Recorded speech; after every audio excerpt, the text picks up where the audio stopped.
dans le cadre de l'Euro de football, en fait, tous les départements qui accueillent des matchs sont renforcés par les départements limitrophes en certain nombre de moyens.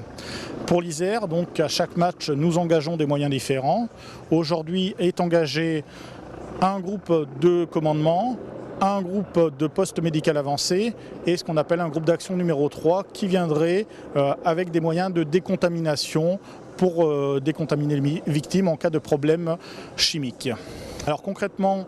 aujourd'hui nous avons 24 personnels qui ont été engagés et nous avons une totalité de 12 véhicules de l'Isère qui sont venus en renfort sur le département du Rhône. Nous sommes ici pour pallier un risque principalement lié aux attentats, que ce soit un attentat SAL, un attentat NRBC ou un attentat traditionnel, sachant que dans le cadre de l'organisateur a déjà des moyens spécifiques qui sont situés à l'intérieur du stade pour parer à des premières interventions. Et dès lors qu'il y aurait un déclenchement du plan Orsec par monsieur le préfet, nous interviendrions soit à l'intérieur du stade, soit en périphérie, puisque les risques se situent aussi en périphérie. C'est un dispositif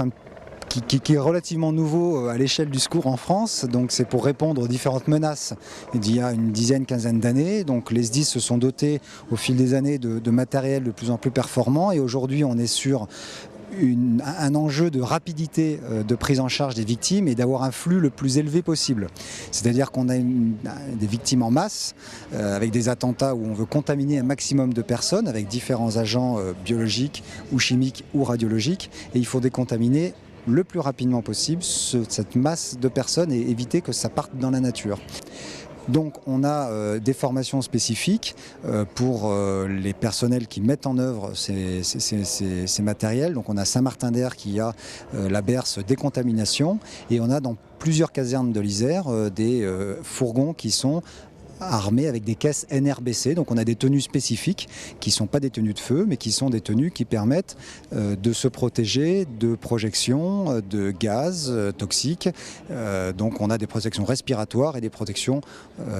mécaniques contre des projections ou du gaz. Et les retours d'expérience qu'on a eu sur les différents exercices qu'on a fait au niveau zonal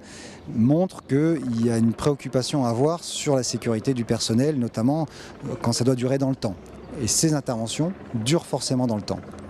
Toute la difficulté, c'est de gérer de l'interservice, mais aussi de gérer une notion nouvelle qui est la notion de plan Novi Alpha, avec des évacuations rapides des urgences absolues vers les hôpitaux, donc avec une coordination qu'on doit faire avec les services de police, parce qu'on a une première phase